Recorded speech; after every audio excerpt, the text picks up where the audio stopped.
following is an exclusive presentation of Jessup Broadcasting, the sports leader in Southeast Georgia. World famous. The world famous Butch and Bob Show.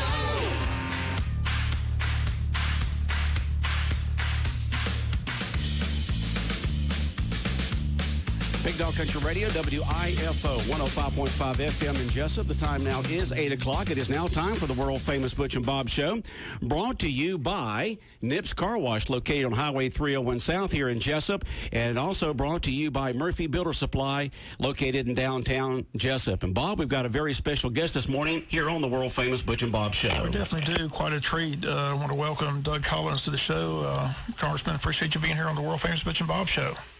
Oh, I can't think of a better place to be on Good Friday than y'all show this morning. It's good to be with you. Well, hopefully it's first of many times. Like I said, we had a good friendship with U.S. Senator Johnny Isaacson. That's the person you're trying to replace. You're running for that seat. Tell us how the campaign's going. Look at all the polls. You have a nice, substantial lead over your opponent. Well, it's been good so far. And again, Johnny Isaacson is someone who did this state well, and it would be an honor to be mentioned to serve with, as I served with him, but also to take his place in the Senate as we move forward. Yeah, the campaign's going well. We've had a lot of great support. It's been over the past few years introducing ourselves, and the stuff that we've done in Washington, D.C., I think has resonated with voters in Georgia. They've seen us. We've been around for a few years. We've been promoting the conservative values that Georgia's always had, and looking at that, I think that's made it something that resonates with voters no matter where they are in the state, from the urban to suburban to our very rural agriculture areas. And my district up here has been I serve the northeast Georgia part, and for us it's been good to connect with people all over the state, so I'm glad to be with y'all this morning. It's a statewide race. I'm curious, what do you know about Wayne County? Do you have anybody down here helping you with your campaign? We got a lot of folks there. There's some good folks, Pat Tippett, and a lot of the folks down there that we have come along. Come on. I have actually some family down there, more near Waycross and some of that part of the world. Arnold's down in that part of the world have been great folks, and we're getting to know people as we go. Is down through there. It's been the good part for us. Is people know us, and they know us maybe by watching us on TV. They know us by what we've done during the impeachment process. They know us down to what we've done, and now we're getting to put they're getting to put their faces to us, and we're getting to know them. And so it's been fun to get out and see and to be a part. We've been Georgian all my life, but now getting to do it in a different way has been really good. Congressman, I was talking to Henson Mosley on Wednesday, and he said hello. Henson's a good guy. I appreciate that so much. It's good to reconnect with folks and to see folks around. That's the best part about campaigning is getting to go out and just see what this state and the riches that it currently has. And it's not just its natural resources, it's the people that we get to see. And that's what I enjoy about people. Public service to me is about representing people. My background, I was a pastor for 11 years. I'm still an Air Force chaplain, serving out at Warner Robins. I was in Iraq in 2008. I did for some of my Baptist brethren, they think that I backslid because I went back and got a law degree after I pastored, and then been serving in this area. So I think it's when you get to help people, that's what you really want to do in public service. As you just joining us, Congressman Doug Collins on the phone with us in the world-famous Butch and Bob Show. I guess we need to start with the coronavirus, your thoughts on where we stand nationwide, statewide, your thoughts on how it's all been handled. Well, it's been tough, and we're seeing a very difficult situation that started and unfortunately got out of control before we knew it. China did not participate on the world stages. We know they don't, and we didn't get I think it got out of their hands, and by the time it did, it had spread more than the world needed to see in the pandemic occurred. The response in D.C. and the response in Georgia has mirrored the impacts that are being had. I think the president, the vice president, with his task force, is trying to do everything they can to get resources. We have been passing legislation because this is one of the times unique in history in which the pandemic is causing government to actually tell people and businesses they have to social distance, they have to keep away from each other. Businesses, in essence, are closing that government direction, so it's going to require more government response. And I think so far that has been helpful. I would love to have seen the Paycheck Protection Act, a part of the program to help small businesses, get implemented faster, but I've been working with banks all over the state. We're seeing money start going to some of these smaller businesses over this past week. People are going to be getting some money from the federal government through the plan as well, $1,200 for adults, $500 for children, that will help pay rent, pay bills for those who are not out, and also some enhanced unemployment. But the biggest thing is getting to our social, to our health care system, and making sure that the folks are being able to treat those that are infected. We've got to have a balance here. It's got to be a health balance and an economic balance. We can't overemphasize one or the other. If you just simply deal with everything health and shut everything down, your economy will never be able to hardly recover, and especially in our agricultural communities and getting our crops out of the ground, getting them to the markets, and making sure that they're taken care of. And then you also have the economic side as well. You can't let that down at the expense of health. So it's been a difficult process. I think the federal government's response has been as strong as I have seen. I think the government, state's response, and localities have been helpful in that as well. So we just ask everybody to take this seriously, and let's get through it as quickly as possible. I hear so many different stories. Are you hearing any issues with the people applying for the loans or anything like that? Or do you think that's a smooth process? Or what are you hearing nationwide and statewide? No, it's not a smooth process. I'm not one, and as you get to know me and I'll get to know y'all, I just sort of shoot straight as where these things are. I wish it was a smooth process. Unfortunately, it's not. And you take a program this large and try and upload it in less than a week from scratch, and telling banks that they were going to do something different than what we had been, the federal government from the old administration, from the Obama administration, to the Dodd-Frank issues where they were lending rules have changed so drastically, and now you're coming in and telling them to do something different. That's always going to be hard, and the forms hadn't caught up. But we are seeing it get better. We're taking advice every day from banks and from the National to make that easier, and we're now starting to see the money flow, and that's a good thing. But is it smooth? No, but it's also one that is working, and you see that people are beginning to get help. But we're encouraging everyone, if they're not getting the help, to make sure they contact our office, contact the other offices, so that we can see if we can help in that process. As you know, the numbers of people filing for unemployment is just staggering. I mean, it's just record numbers. So what's your thoughts on that? Well, it's concerning, and that was the reason the bill was passed, and the size of this bill, especially the loans, and then that will be forgivable for those that are employers who are able to keep on employees and keep them in a status and not send them over to unemployment.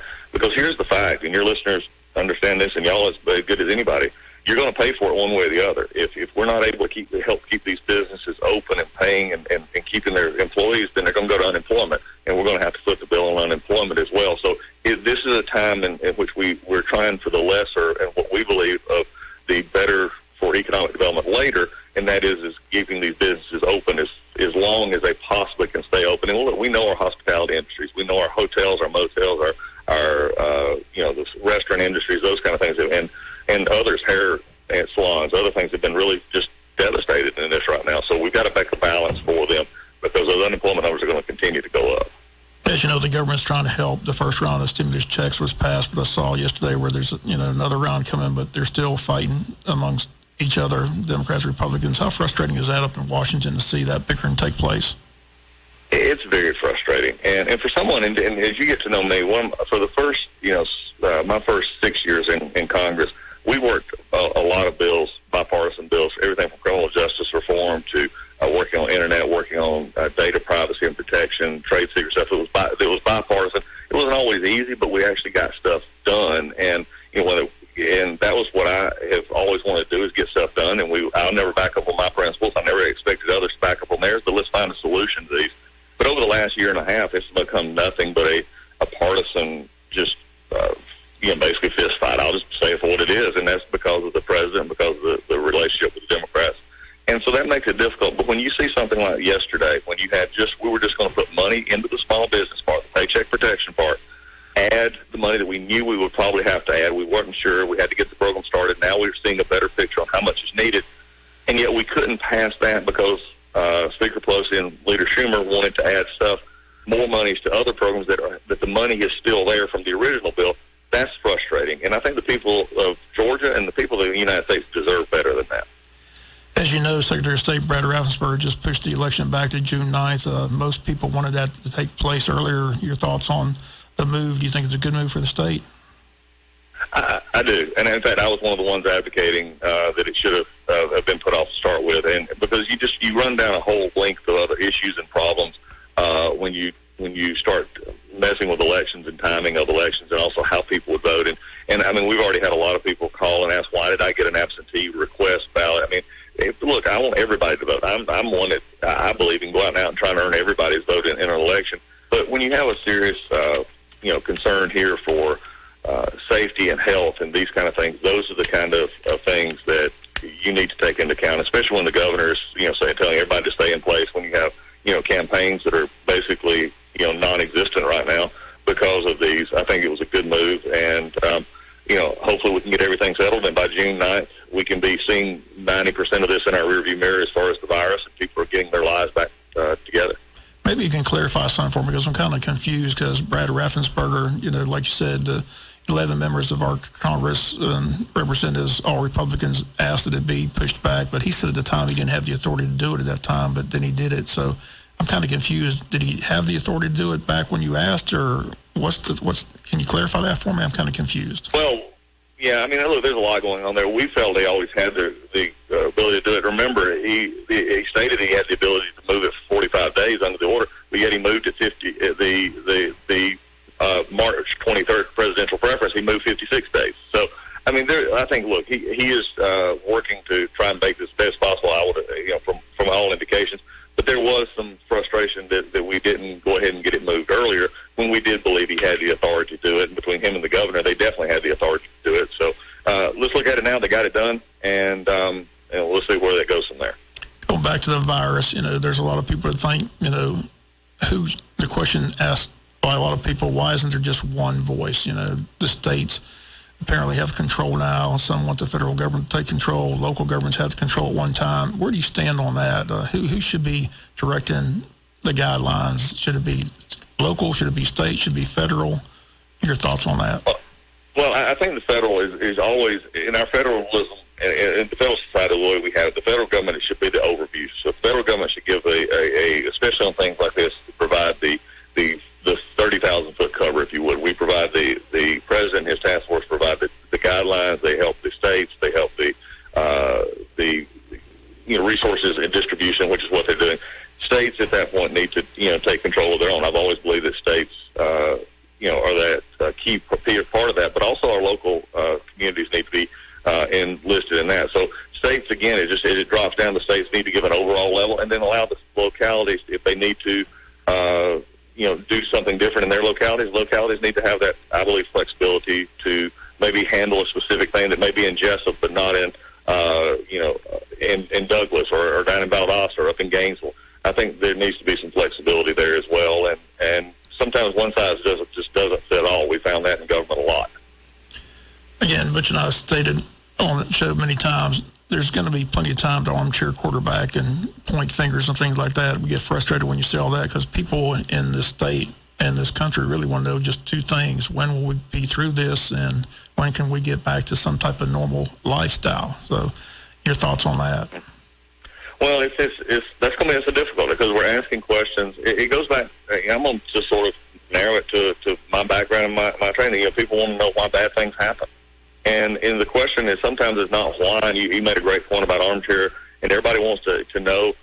And sometimes we just don't know why things happen in life. And then sometimes in these kind of environments, when you have so many different variables, we see the virus spreading. We do see some positive signs that across the country, in which locales that were hit early on are now coming through it and being able to return resources to other areas. If it was an easy on X date, we'll be finished, I think it would make a lot of people feel better, but it also would give them a false hope. So I think what we've got to do is look to, I think, the first of next month. I think we'll see that over the next 10 days. You're going to see, I think, the numbers begin to at least hopefully come to at least a steadying point, and hopefully we'll start seeing them go down.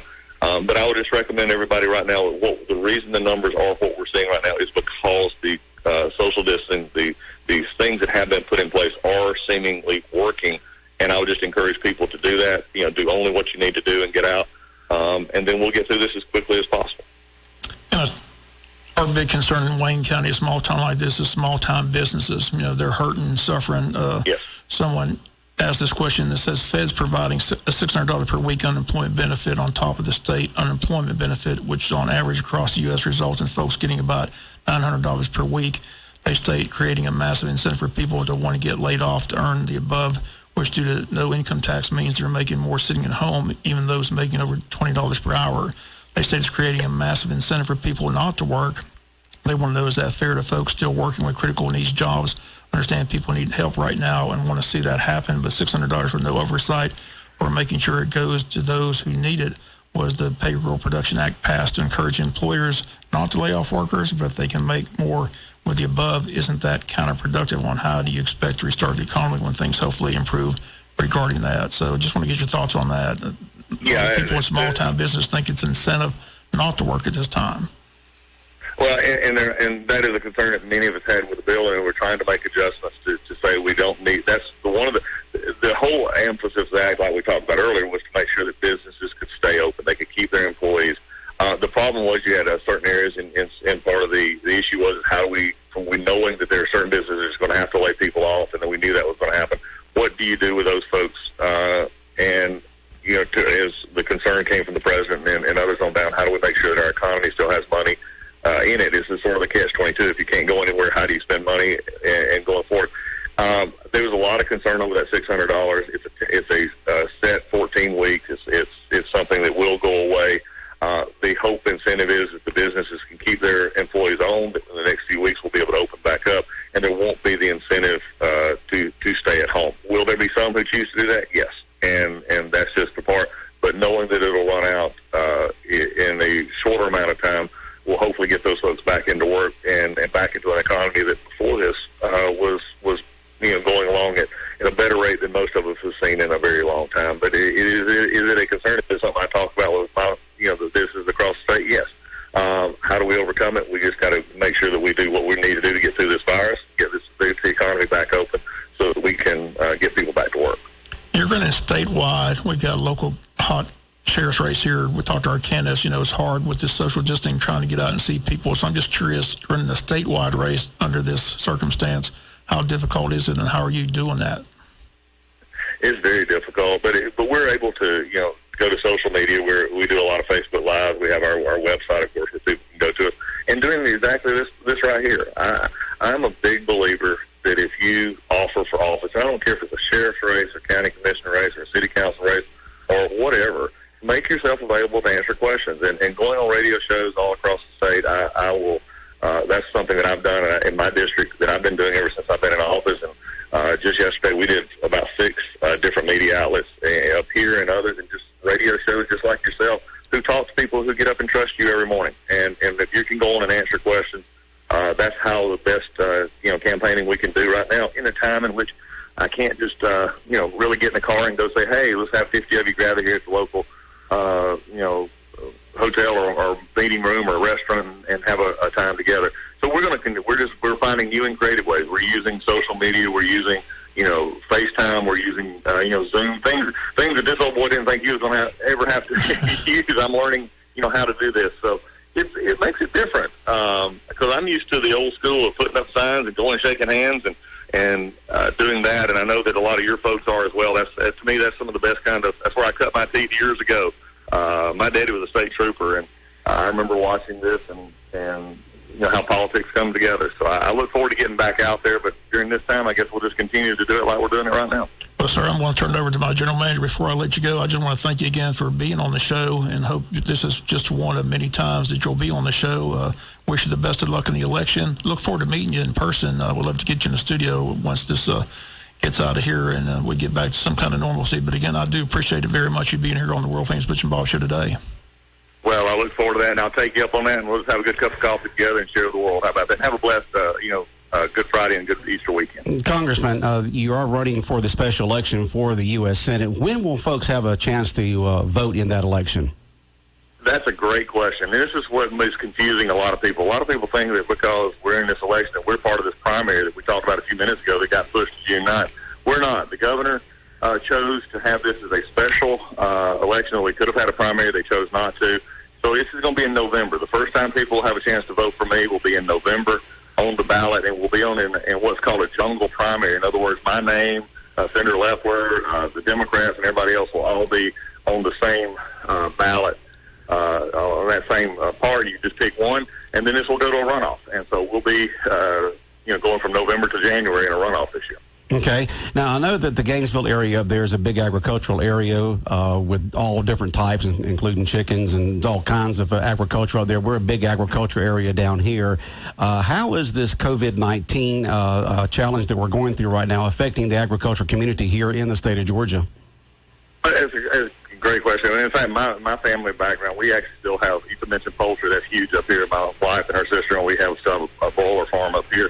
What it's affecting the most is, frankly, in the employment, the labor issues, and the getting our workers in so that we can get the blueberries out, we can get the Vidalia onions out, we get the fruits and vegetables section, which is right now hurting, and we've been on this. But even before then, trying to get that resolved, that's been one of our biggest issues: is how do we get these our workers in and get them out. Also, from the trucking and then the hauling perspective, making sure that there's adequate loads so that we can get it from the farms into the marketplace.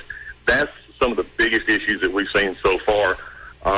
It just comes out into the how the marketplace is working, how we can get the crop out of the ground. And we've been working with a lot of our Georgia fruit vegetable growers and others to say how can we help.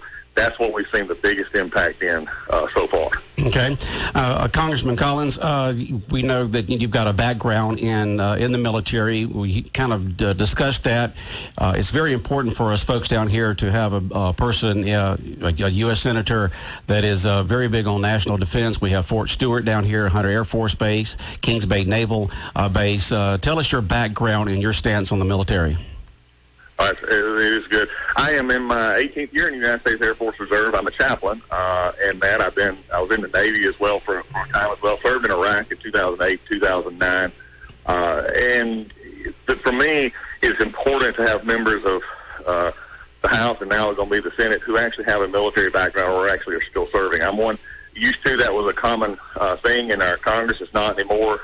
There's probably less than 20 of us who actively serve. Most of those are in the Guard and not the Reserve as we go forward. So for me, it's been vitally important. For the state of Georgia, it makes us so unique. Not only do we have the bases that you just mentioned, but we have the port access, which is a national security interest as well, not only just economically, but for getting equipment in and out. For us, we have to have a position in which our military is the best equipped, best trained in the world. And for those of us who still serve in it, that's a calling that we answer every day. In fact, this past weekend, I was doing some work. We had to change up how we did it, but that's the way we do it in the military. We adapt and overcome. I had to do it by teleworking, but had to work getting our people out of Warner Robins. I'm at headquarters now, so that our chaplains are able to and our staff are able to respond to the needs that we have. Military is, for me, it's part of who I am. So for people who are concerned about where I would be on the military, I am one. So when we look at that, and then we take it a step further, is to those who, after they served, what do we do with them then, and how our veterans are treated. I made a statement a long time ago that said that no veteran should have to call their congressman or their senator's office to get the help that they've earned. Okay. And until we can get that done to our VA System 6, that's what I'm fighting for. All right.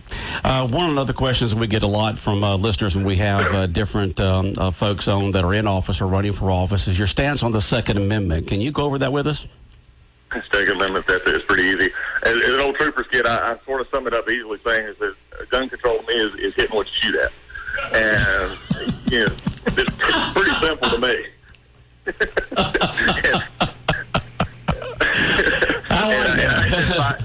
I don't give you a long, drawn-out answer. Just hit what you shoot at. That's gun control. But I've been on the front line fighting this in D.C. I mean, look, I've been sitting next to Jerry Nadler for a year and a half as ranking member of the Judicial Committee when they want to take guns and restrict guns and put up red flag laws that are very, restrictive and prohibitive, in fact, can be used against people. I've been fighting against those, my whole career. Okay. I do have to say one thing this morning. I'm on the board of directors of the Georgia Association of Broadcasters, and I was talking to our president and CEO, Bob Houghton, yesterday, and I understand that you've got a phone conference with the broadcasters in your district up there this morning at 11 o'clock, and he wanted to say thank you for taking time this morning at 11 to talk to the broadcasters there in your district. No, that's great. Bob's a good friend. We agree on so many things. Occasionally we disagree, but Bob's always been just a great advocate for broadcasters. I'm glad to be a part of that today. And we know that you've been a big advocate for the broadcasters and the media in this state also, right? Yes, oh yeah, we have been, and it's great. I mean, the content that you produce, your show, that's the living intellectual property, which is something that a lot of people don't talk about a lot, but it's the very fabric of our country and our state. Is taking what you have and being able to put that out and put that content out, and have it protected and not be pirated. From our the TV side, the radio side, is just something that means a lot to me, and we've been a very big part of that as we go forward. Well, Congressman Collins, we appreciate you taking time out of your busy schedule this morning to call the world-famous Butch and Bob Show here on WIFO in Jessup, and we look forward to having you back on again sometime in the next few months. Just have your office set it up, and we'll be glad to have you back on, Congressman. Well, we look forward to that, and hopefully in the next little bit we'll be able to get down, and I'll be able to get down and have a cup of coffee and look forward to talking again. It's been a blessing to be with y'all. Have a blessed Easter, and thanks for letting me be on. Take care. Look forward to meeting you.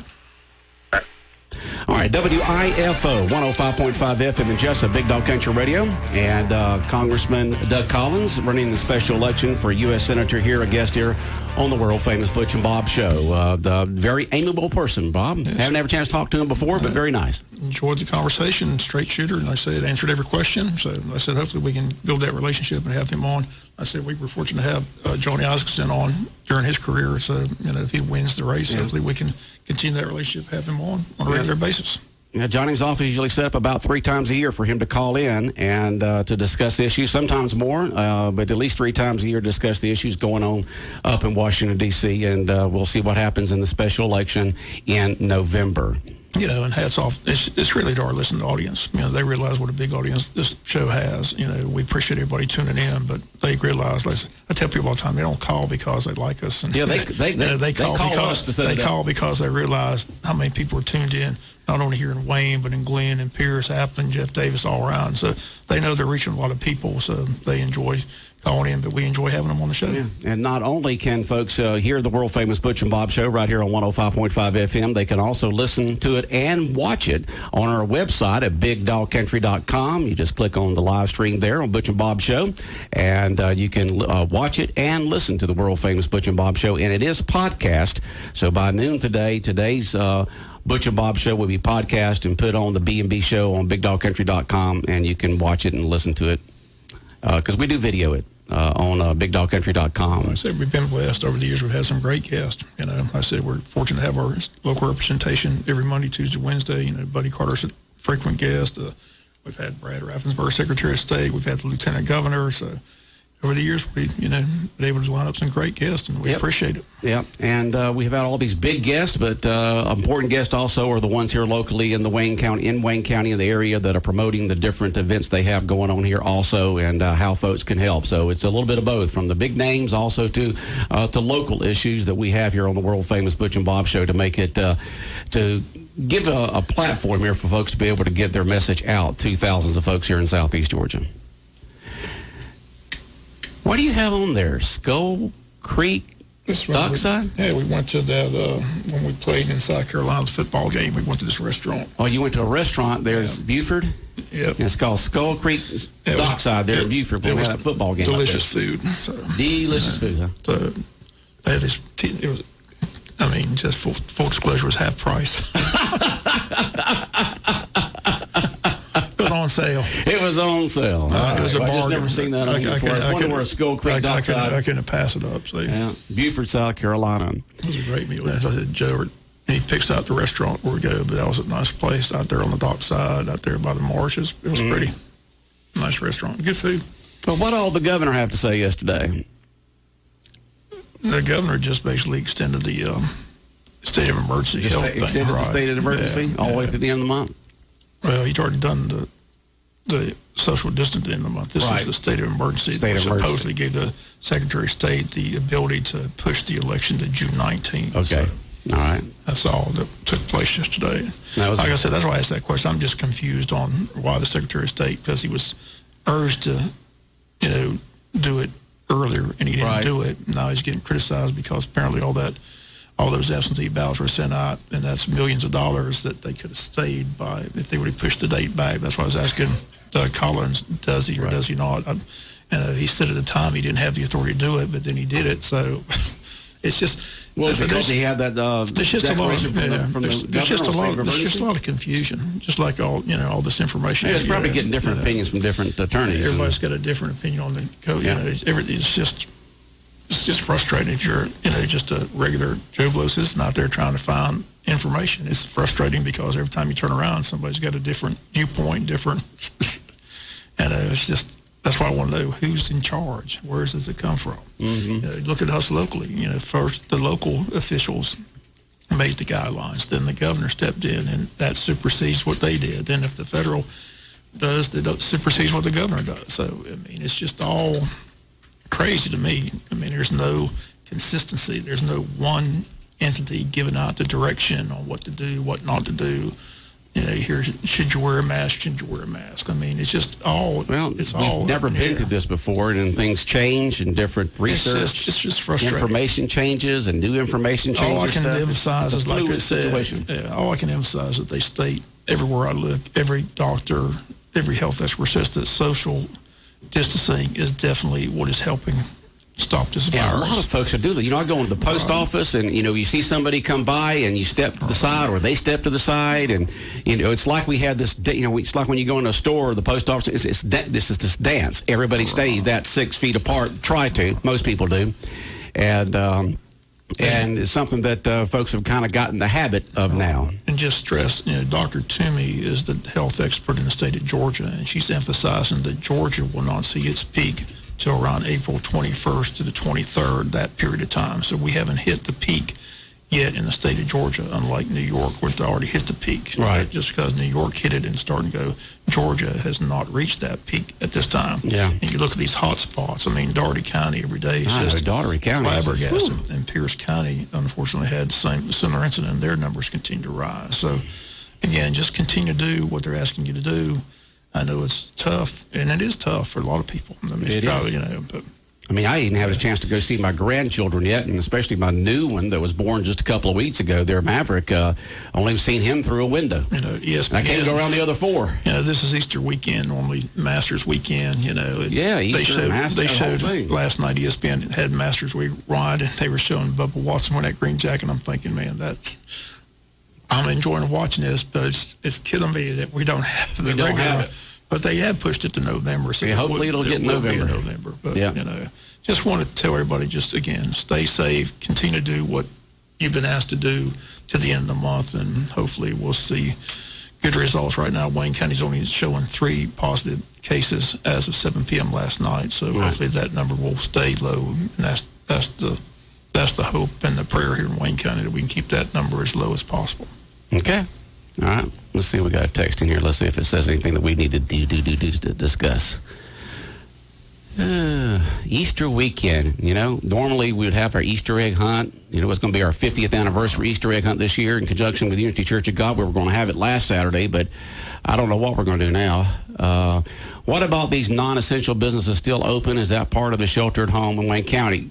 Yeah, any businesses that are open have gotten a notice from the state or from their organization that says they can or cannot be open, and so the businesses that are still open have the legal right to still be open. It's just they're trying to stay safe, sanitizing everything, practicing social distancing, making everything safe in their businesses. And I had a conversation with the mayor last night just to get an update on how everything's going. He said everything in the city of Jessup seems to be going well, that everybody's abiding by He's talked to many people, and if they weren't doing what they're asked to do, they quickly adhere to it and said, so. And there's some businesses that could be open that are closed because they just want to be closed. Right. Yeah. I think we're blessed that most people are heeding the advice, but again, just want to warn people not to get complacent, because they're saying we won't hit the peak in the state of Georgia until around the 21st, 23rd. So we still got a couple more weeks of this to go through. So just continue to, if you can stay home, avoid large gatherings, and just continue to wash your hands and do what they advise you to do. Listen to Fox News. They said nationwide is probably going to peak this weekend sometime, but here in Georgia it's going to be at least for a couple more weeks before it peaks here in Georgia, according to the health experts. All right. So just social distancing. It's interesting to see people walking around with masks around their face. Just the times that we live in right now, Bob. All this passes by. And hopefully they can come up with a vaccine soon. And they do encourage people to get out and exercise. I mean, they're not keeping Yeah. their house 24/7. I mean, they do stay. Can we still go walk on the beach? Still, the beach is still open. Still the open, go walk on governor the beach. addressed that Wednesday, said that they're monitoring that, and so far they don't see large crowds on the beach. So Yeah, you can't take tables or chairs, on anything? the TV stations, and it looked like the beaches were pretty much vacant. So I didn't see a lot of people on the beach from the aerial views yesterday. So. All right, Bob. Have a good weekend. Happy Easter. WIFO 105.5 FM in Jessup, Big Dog Country Radio. The time now is 8:34. World famous Butch and Bob Show brought to you by Murphy Builder Supply, where the builders buy, located on Northeast Broad Street in downtown Jessup. Got plenty of time right now. Do those home projects and repairs. The world famous Butch and Bob Show.